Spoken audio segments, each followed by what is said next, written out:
Is welcome to सैसमर jobs notifications. और आज हम बात करेंगे काफ़ी इंपॉर्टेंट एमसीक्यू क्वेश्चन है। देखो पीवाईक्यू क्वेश्चन मैंने आपको करवा दिए। कश्मीर यूनिवर्सिटी के 4 सालों के पीवाईक्यू करवाए हैं और हिमाचल प्रदेश यूनिवर्सिटी के 5 सालों के मैंने आपको करवा दिए हैं। ठीक है, तो वो वीडियो वॉच नहीं की है तो मेरे चैनल पर जाइए, प्लेलिस्ट सेक्शन पर जाइए, वहाँ पर आपको मिल जाएंगी वीडियोज़। ठीक है, एमएससी जोलॉजी करके एक प्लेलिस्ट बनी होगी, उसको वॉच कर लेना। रही बात आज की वीडियो, तो आज की वीडियो आपकी रहने वाली है एमसीक्यू क्वेश्चन के ऊपर। ठीक है, और काफ़ी इंपॉर्टेंट क्वेश्चन है। इस बार मैक्सिमम चांसेस है इनसे आने से। देखो अगर पेपर लेवल इजी आया यानी बेसिक लेवल का आया तो जो पहले मैंने क्वेश्चन करवाए पीवाईक्यू उन्हीं से बनेंगे क्वेश्चन, कोई एक्स्ट्रा नहीं आएगा। बट मान लीजिए आपका पेपर थोड़ा सा भी टफ हो गया, थोड़ा सा भी टफ हो गया, तो क्वेश्चन जो आज मैं आपको करवाऊंगा उससे आने वाले हैं। ठीक है, तो थोड़े एडवांस लेवल के क्वेश्चन आज हम करेंगे। वीडियो को कंटिन्यू करने से पहले यदि अभी तक आपने ये बेसिक प्लस एडवांस यानी मॉडरेट लेवल का ये आपको ने पीडीएफ बाय नहीं किया है तो परचेज कर लीजिए। मात्र 299 रुपीज़ में आपको पीडीएफ मिलेगा और इसमें 4000 एमसीक्यू क्वेश्चन है। ठीक है, और टोटल 20 चैप्टर हैं। जितने भी आपके इंपॉर्टेंट चैप्टर ना सारे सारे यहाँ पर लिखे गए हैं और 20 चैप्टर में हर एक चैप्टर के आपके 200 एमसीक्यू क्वेश्चन होंगे। ठीक है, इन्हें हो गए 4000 आपके एमसीक्यू। इस पैकेज के साथ आपको दो आपको बुक्स मिलेंगी एज इट इज़ फ्री। ठीक है, वाई करने के लिए आपके पास नंबर दिया गया है, इस नंबर आपको करना है मैसेज। ठीक है, चलिए करते हैं, व्हाट्सएप मैसेज करना है। वीडियो को स्टार्ट क्वेश्चन नंबर 1 से। तो क्वेश्चन नंबर 1 यही है ना, क्वेश्चन नंबर 1, हाँ यही है। ठीक है, how are the amino acids and monosaccharides transported from the internal lumen into epithelial cells. Amino acids and monosaccharides के ट्रांसपोर्ट से क्वेश्चन आया है कि इंटरनल ल्यूमन समझे किसका बात की जा रही है, ये आपके स्मॉल इंटेस्टाइन की बात की जा रही है। स्मॉल इंटेस्टाइन के इंटरनल ल्यूमन से एपिथेलियल सेल्स के अंदर किसके थ्रू हमारा ट्रांसपोर्ट होता है अमाइनो एसिड्स एंड मोनोसैकेराइड्स का। Simple diffusion, active transport, facilitated diffusion या endocytosis. So the right answer is option number second, active transport. आप सभी को पता होगा अमाइनो एसिड्स एंड मोनोसैकेराइड का जो ट्रांसपोर्ट होता है वो होता है with the help of secondary active transport. और सेकेंडरी एक्टिव ट्रांसपोर्ट में आपने पढ़ा होगा सोडियम एंड ग्लूकोज का सिम्पोर्टर। इसमें आपका एक सोडियम अंदर आ रहा है तो दूसरा ग्लूकोज साथ में अंदर आ रहा है। सोडियम ग्लूकोज सिम्पोर्टर के बारे में आपने पढ़ा है, जिसमें ग्लूकोज का ट्रांसपोर्ट होता है। कुछ फ्रक्टोज के ट्रांसपोर्ट के लिए बैठे होते हैं, कुछ बैठे होते हैं अमाइनो एसिड के ट्रांसपोर्ट के लिए। तो मोस्टली एक्टिव ट्रांसपोर्ट होता है। ठीक है, question number second, if a sample of DNA is found to have in base composition of adenine is 40, thymine is 22, guanine is 21 and cytosine is 17, which of the following conclusion will be most appropriate? देखो ये question आया आपका चारग्राफ rule से और मैंने आपको चारग्राफ rule बहुत ही अच्छे ढंग से करवाया है। ठीक है, क्वेश्चन थोड़ा सा आपको लगेगा कि न्यूमेरिकल ऐसा है, बट न्यूमेरिकल बेस नहीं है, ये चारग्राफ रूल के अकॉर्डिंग आपका क्वेश्चन बना गया है। तो कभी भी देखना, आपके बेस कंपोजिशन अगर बराबर होती है तो वो डीएनए होता है, वो भी डबल स्टैंडर्ड। आपसे को एक बात बता दूं, Chargaff rule is applicable only to only इसके लिए डबल स्टैंडर्ड डीएनए या डबल स्टैंडर्ड आरएनए। कभी भी चारगफ रूल अप्लाई नहीं होगा सिंगल स्टैंडर्ड डीएनए या सिंगल स्टैंडर्ड आरएनए के लिए। तो चारगफ रूल क्या कहता है, purines is equal to pyrimidines, यानी adenine is equal to thymine. अब एडेनिन कितने हैं, एडेनिन की रेशियो बताइए 40 और थाइमिन की रेशियो बताइए 22। अब देखो ये तो इक्वल हुआ नहीं, इसका मतलब क्या है कि ये चारगफ रूल को फॉलो नहीं कर रहा है। ग्वाइनिन की 21 है और साइटोसिन की 17 है, तो मतलब यहाँ पर भी आपका चारगफ रूल एप्लीकेबल नहीं हो रहा है। चारगफ रूल अगर एप्लीकेबल होता तो एडेनिन 40 थे, थाइमिन भी 40 होने चाहिए थे, और ग्वाइनिन 21 थे तो साइटोसिन भी 21 होने चाहिए थे, बट ऐसा नहीं हो रहा है। इसका मतलब ये डबल स्टैंडर्ड तो है नहीं। तो जहाँ पर भी डबल स्टैंडर्ड लिखा है उसको एलिमिनेट कर दो। अब अच्छा हमारा थर्ड और fourth, it has single standard. ठीक है, it has a high melting point. तो मेल्टिंग पॉइंट से कोई क्वेश्चन नहीं आया, ये क्वेश्चन आया चारगफ रूल से। तो ये असल में सिंगल स्टैंडर्ड मॉलिक्यूल्स है।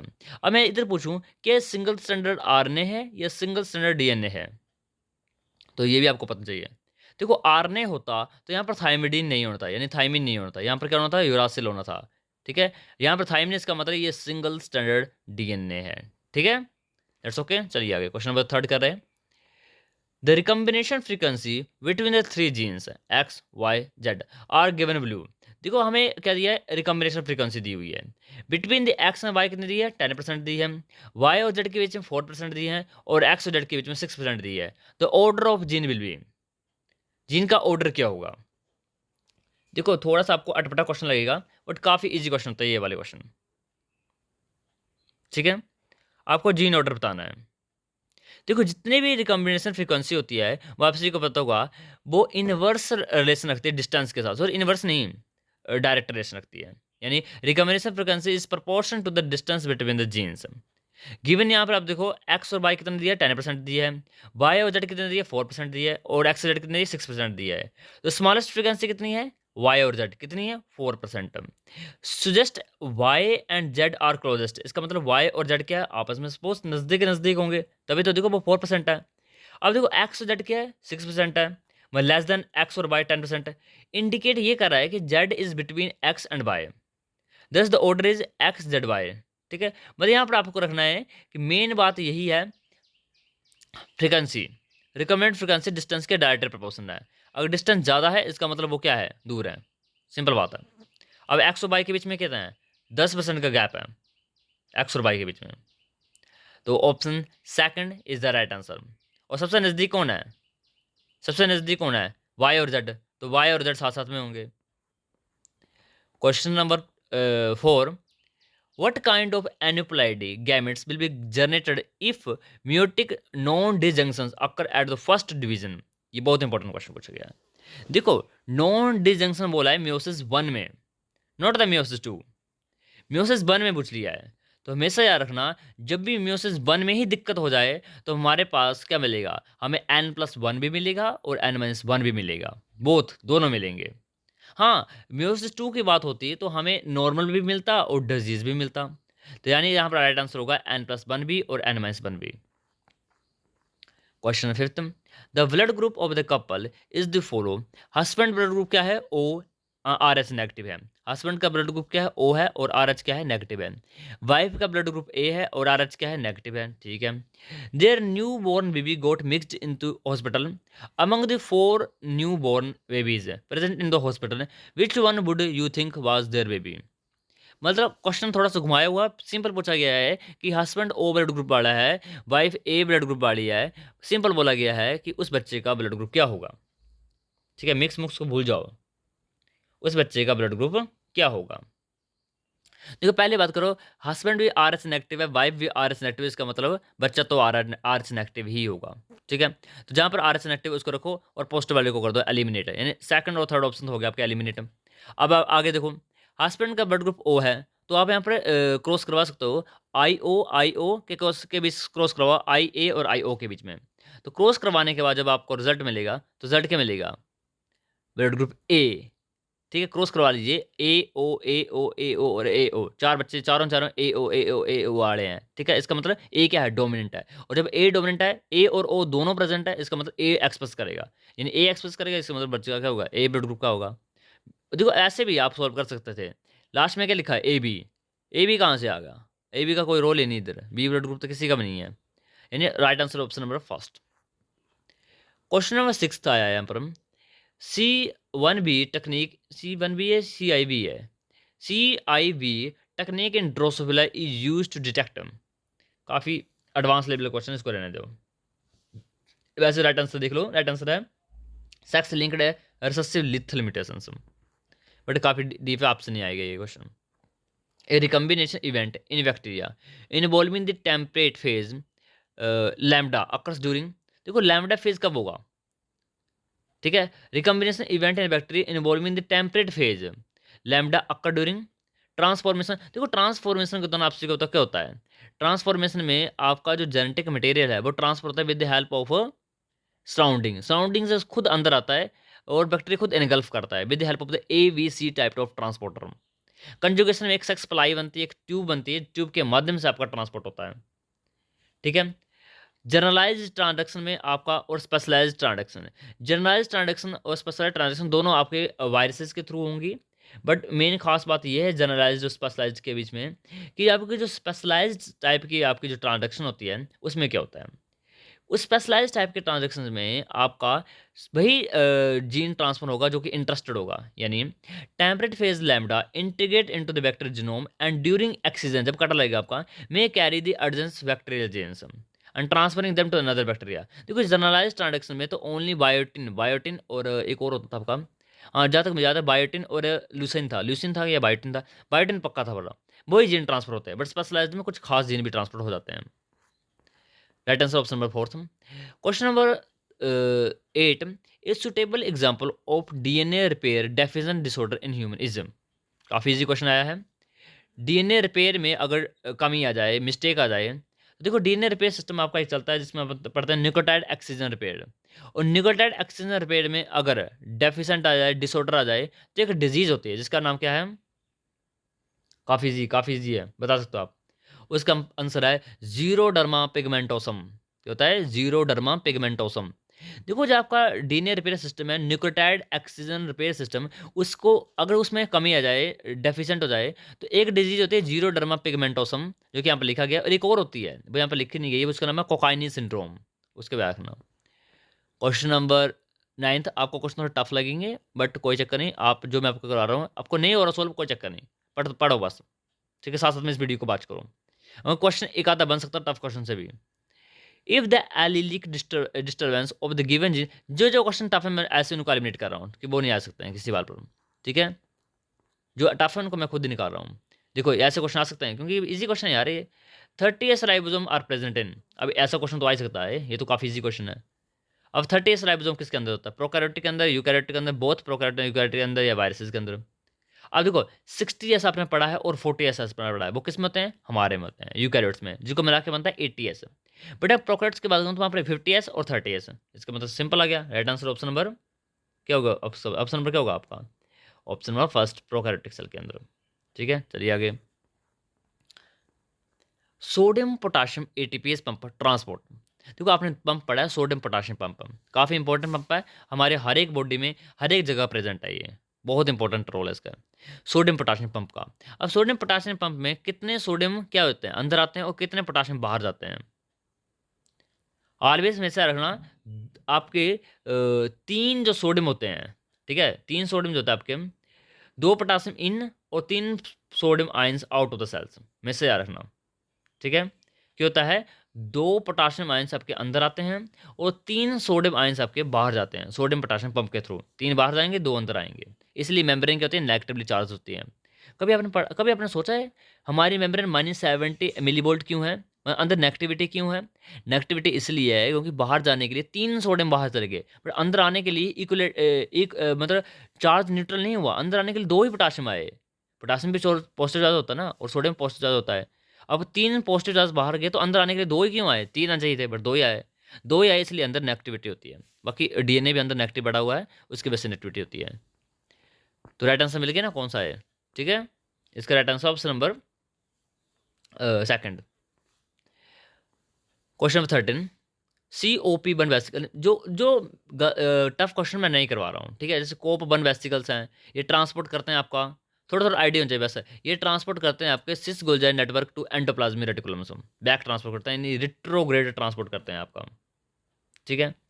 बाकी ज़्यादा डिटेल में जाना इन क्वेश्चन को, जो मैं बोला हूँ वही करना अपना है। ये देखो, ये इस क्वेश्चन को करो, ये जी क्वेश्चन है, आने के चांसेस है। Detoxification of drug take place in, देखो आप जो भी आप दवाई लेते हो, जैसे पैरासिटामोल आप ले रहे हो, या कोई भी आप ड्रग ले रहे हो, नॉर्मली जो भी आप दवाई खा रहे हो, वो आपके लिए टॉक्सिक ही है, बट आपके अंदर एक ऐसा ऑर्गन बैठा हुआ है जिसका नाम है लीवर।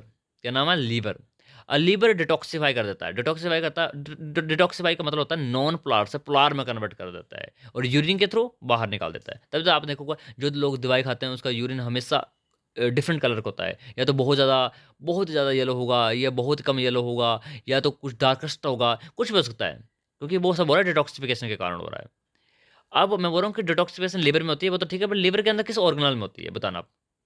ऑर्गन तो मैंने बता दिया, अब ऑर्गेनल ही बताना आप। Smooth endoplasmic reticulum, rough endoplasmic reticulum, Golgi या लाइसोसोम? तो right answer is option number first, smooth endoplasmic reticulum, ठीक है।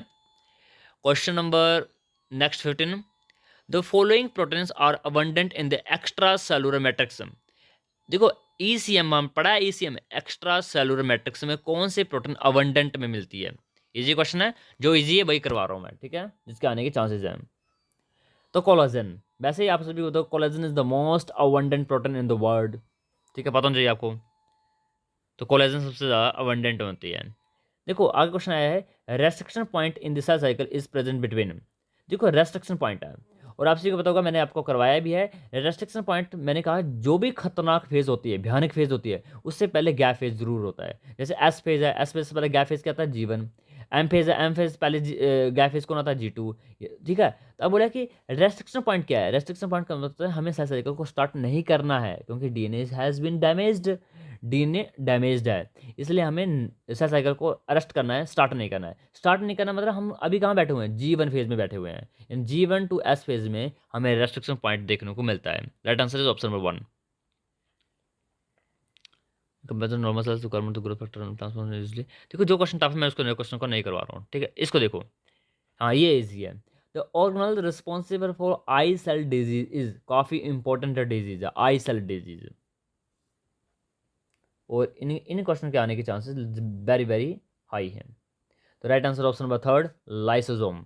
ये लाइसोसोमल डिजीज है, आई सेल डिजीज। इसको दूसरा नाम होता है म्यूकोलिपिडोसिस सेकंड, म्यूकोलिपिडोसिस सेकंड। मैनोसिक्स फॉस्फेट का रिसेप्टर काम नहीं करता इसमें। क्वेश्चन नंबर, हाँ देखो ये ऐसे क्वेश्चन आने के चांसेस क्यों नहीं है। Crossing over of the chromatid pair occur during, crossing over कब होती है, और I think Himachal Pradesh university में क्वेश्चन आ चुका है पहले। तो right answer option number 3, pachytene stage में। और सिनेप्टोनिमल कॉम्प्लेक्स कब बनता है, जाइगोटिन में। लेप्टोटिन में क्या होता है, वकट स्टेज होती है। डिप्लोटिन में क्या होता है, चाइजमेटा दिखते हैं। ठीक है, ऐसे क्वेश्चन कर लेना। Question number 20, the cytoskeleton protein that help in the maintenance of nuclear shape. Okay ठीक है, हाँ इस क्वेश्चन को थोड़ा अल्टर कर देता हूँ मैं, कि कौन सी ऐसी साइटोस्केलेटन प्रोटीन है जो कि हेल्प करती है ऑर्गेनल्स को एक ही अंदर सेल में पोजीशन को। जैसे फॉर एग्जांपल के लिए आपका सेल है, आपका सेल में न्यूक्लियस बीच में ही क्यों है, न्यूक्लियस के बाहर बाहर एंडोप्लाज्मिक रेटिकुलम क्यों है, उसके आगे माइटोकॉन्ड्रिया क्यों है, राइबोसोम ऐसे ऐसे रैंडमली चारों की तरफ क्यों घूमे हुए हैं, मतलब न्यूक्लियस बिल्कुल साइड में तो हो सकता है, बीच में क्यों है। मतलब पूरी सेल के अंदर हर एक ऑर्गन एक स्पेसिफिक लोकेशन पर बैठे हुए हैं, क्यों, किस प्रोटीन के कारण। तो वहां पर आंसर होना था माइक्रोट्यूब्यूल। ठीक है, क्योंकि हर एक ऑर्गेनली की जो लोकेशन है, जो शेप है, उसको मेंटेन करके रखा हुआ माइक्रोट्यूब्यूल ने।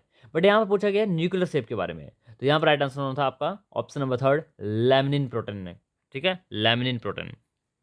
अगर लैमिनिन प्रोटीन में डिफेक्ट हो जाए तो एक डिजीज होती है जिसका नाम आपने सुना है, प्रोगैरिया, ये प्रोजेरिया, प्रोजेरिया बोलो, ये प्रोगैरिया बोलो, हटचिंसन Gilford progeria.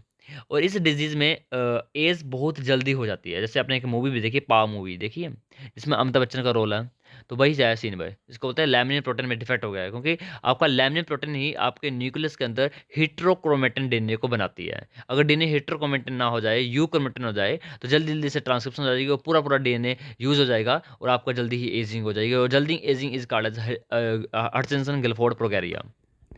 Question number 21, cyclin dependent kinase are family of. देखो जितने भी आपने सीडीके पढ़े हैं, आपने पढ़ा है साइक्लिन और सीडीके, जिसमें साइक्लिन 1, साइक्लिन 2, साइक्लिन 3, सीडीके पढ़ा आपने, cyclin D, cyclin E, cyclin A, cyclin B, cyclin M. तो बताओ सीडीके किस टाइप के काइनेज हैं। मतलब इसका मतलब ये होता है ना, देखो काइनेज का मतलब होता है फॉस्फेट लगाना। अब मैं कह रहा हूँ कि जो सिलिकेट हैं वो किसके ऊपर फोर्स पे लगाते हैं, तो वो लगाते हैं सेराइन थ्रेनिन के ऊपर, यानी सेराइन थ्रेनिन प्रोटीन काइनेजेस हैं। Option first is the right answer. चलिए आगे, आगे क्वेश्चन आपका आया है, अ, हाँ ठीक है, क्वेश्चन भाई जेनेटिक्स का है और इंपॉर्टेंट क्वेश्चन है। A genetically disease, a genetically diseased father marries with a normal woman. This couple has to carry a girl and 5 normal sons. It may be which type of genetic disease? देखो, 2 girls क्या हैं, career हैं, मगर disease नहीं हुई हैं, और 5 क्या हैं, 5 नॉर्मल हैं। 5 क्या है, 5 नॉर्मल हैं, मगर सन्स को डिजीज नहीं हो रही है, बट फादर क्या है, डिजीज है।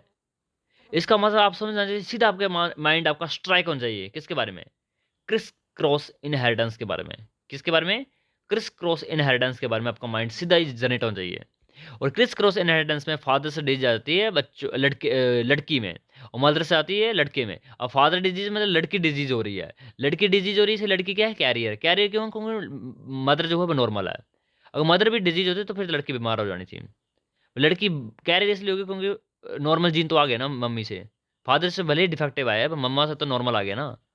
इसका मतलब right answer option number third sex linked disease है। और सेक्स लिंक में भी कौन सी, एक्स लिंक्ड रिसेसिव डिसऑर्डर है। डोमिनेंट क्यों नहीं है, क्योंकि डोमिनेंट होता तो वो कैरियर नहीं होनी थी, वो डेथ होनी थी, क्योंकि डोमिनेंट में कोई भी कैरियर को नहीं होते हैं, रिसेसिव में ही होते हैं कैरियर। तो ये एक्स लिंक्ड रिसेसिव डिसऑर्डर है, X linked. Question number 23, cat cats cry syndrome in humans is caused by, cats cry syndrome पूछा गया आपसे। और कैट्स क्राई सिंड्रोम को हम क्राइडू चैट भी बोलते हैं। अब तो बता दो, मैंने करवाया है क्वेश्चन है आपको क्राइडू चैट के बारे में। The loss of the half of the short arm of the chromosome number 5। और शॉर्ट आर्म को हम कौन बोलते हैं, पिटाइट आर्म, पी आर्म। एक क्यू आर्म होते हैं ना, एक पी आर्म की बात की जा रही है। Question number 24, mitochondrial mutation in the humans turn to affect some tissue more than others, but type of most like, नहीं जान दो, जो टफ है मैं नहीं करवाऊंगा आपको। सोलोनोसिस्ट आर फाउंड इन, रहने दो, चलो कर लो। सोलोनोसिस्ट तो इजी है। सोलोनोसिस्ट आर फाउंड इन, सोलोनोसिस्ट किस में होते हैं, तो सोलोनोसिस्ट एक टाइप के फ्लेम लाइक सेल्स होते हैं। अब तो बता दो।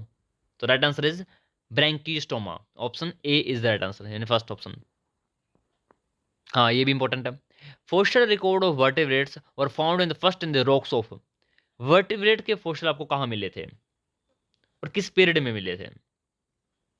तो अर्लीस्ट में हिंट देता हूँ, अर्लीस्ट वर्टिब्रेट का जो फोसिल था वो आपको मिला था ओस्ट्रक्टोडर्म्स का। किसका मिला था, ओस्ट्रक्टोडर्म था, जिसके अंदर एक बोनी आर्मोर प्लेट आपको दिखती थी। तो ये आपको मिले थे ऑर्डोविशन पीरियड में, किसमें, ऑर्डोविशन पीरियड में। Question number 27, sense organ in ostracoderm includes, जो एक्सटेंट हो चुके हैं जिनके हमने फोसिल मिले थे ओस्ट्रक्टोडर्म के, तो उनके सेंस ऑर्गन से क्वेश्चन पूछ चुके हैं।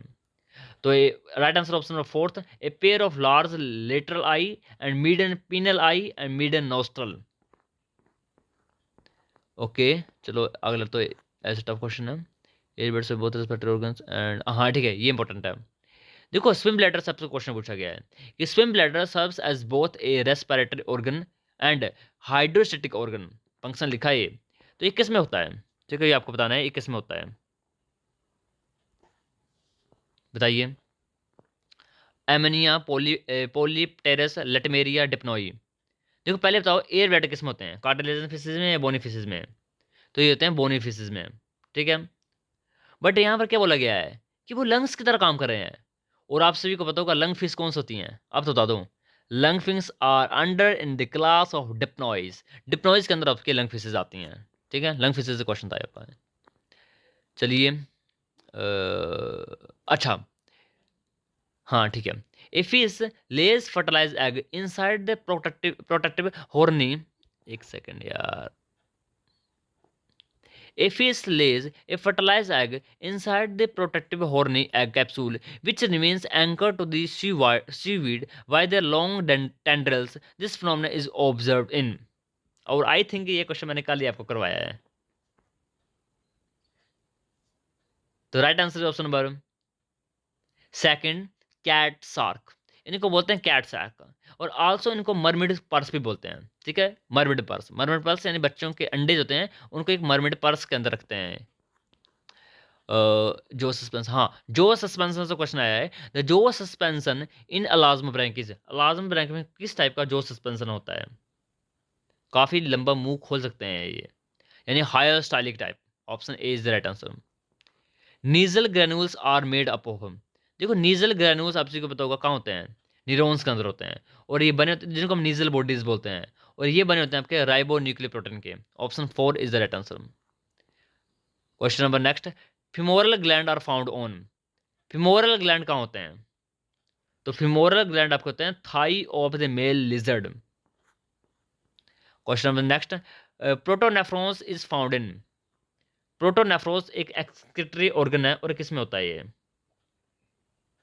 प्रोटोनेफ्रॉस, तो लार्वा ऑफ साइक्लोस्टोम्स के अंदर होता है। Option first is the right answer. ये रहने तो ये थोड़ा टफ है, नहीं ये रहने दो, हाँ ये करो एस डी से। सोडियम डोडाकाइल सल्फेट यानी S D S is used while separating the protein by S D S phase since, देखो इलेक्ट्रोफोरेसिस में हम एस डी एस का यूज करते हैं ना, तो उससे क्वेश्चन पूछा है एस डी एस से।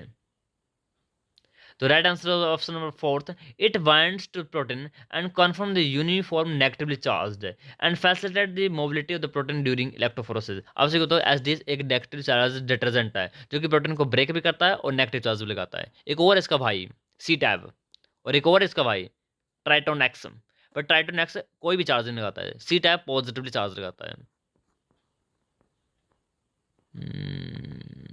माइक्रोस्कोपी से क्वेश्चन वैसे तो कर सकते हो, करना चाहो तो देख लो, करना तो कर लो इस क्वेश्चन को, वैसे इतना टफ क्वेश्चन भी नहीं है ये, जो टफ है उसको मैं करवा भी नहीं रहा हूँ, ठीक है भाई, इतना टफ मुझे नहीं लग रहा है, ज़्यादा टफ क्वेश्चन है ये। Very short wavelength of electrons, second option, रहने दो इसको, रहने दो ये भी, हाँ ये इसको करो भाई, ये इजी है। Oxygen dissociation curve of haemoglobin to myoglobin is, haemoglobin to myoglobin is, देखो पहले पता चलिए कि ऑक्सीजन डिसोसिएशन कर्व किसका होता है, हीमोग्लोबिन का बताओ मुझे पहले, हीमोग्लोबिन का, पहले आपको हीमोग्लोबिन वाले पे टिक करना है। तो हीमोग्लोबिन का होता है सिग्मोइड टाइप का, बट मैं अगर मायोग्लोबिन की बात करूं तो वो होता है हाइपरबोलिक, क्योंकि सिग्मोइड इसलिए होता है क्योंकि वहाँ पर हिल्स इक्वेशन फॉलो होती है, और मायोग्लोबिन इसलिए होता है क्योंकि मायोग्लोबिन में मिकेलिस मेंटल की इक्वेशन फॉलो होती है, ठीक है।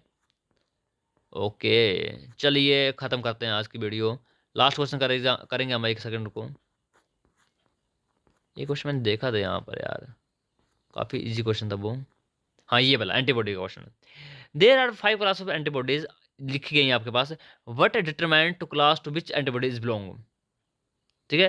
तो देखो एंटीबॉडी के टाइप्स किसके बेस पर होते हैं, क्या लाइट चेन के बेस पर, क्या वेरिएबल रीजन के बेस पर, क्या structure of the heavy chain के बेस पर, या स्टेज ऑफ इन्फेक्शन के बेस पर, और काफी इजी क्वेश्चन है। मतलब डिफरेंट डिफरेंट टाइप की एंटीबॉडी किस बेस पर अलग अलग है एक दूसरे से, आईजीएम आईजीएम क्यों है, आईजी आईजी क्यों है, आईजीई क्यों है, तो it is due to the structure of the heavy chains in the constant regions, यानी म्यू, एप्सनॉल, अल्फा, गामा, पढ़ा ना, अल्फा मतलब आईजीए, गामा मतलब आईजीजी, एप्सनॉल मतलब आईजीई, डेल्टा मीन्स आईजीडी, और म्यू मीन्स आईजीएम। तो हैवी चेन्स के जो कांस्टेंट रीजन है उसके डिफरेंट डिफरेंट रीजन्स के कारण आपके डिफरेंट डिफरेंट टाइप की क्लास स्विचिंग बनी है, दैट्स ओके। बाकी थोड़े डिफरेंट डिफिकल्ट क्वेश्चन थे, चलो आज का हो गया, कल से हम बेसिक ही करेंगे क्योंकि काफ़ी डिफिकल्ट हो जा रहा है आपके लिए, और हिमाचल प्रदेश में इतने डिफिकल्ट क्वेश्चन नहीं आते हैं। आपके प्रैक्टिस था, मे भी एक आधा क्वेश्चन फंस जाए तो फंस जाए, वैसे ये क्वेश्चन थोड़ा टफ थे, कल से हम इजी करेंगे, ठीक है, थैंक यू।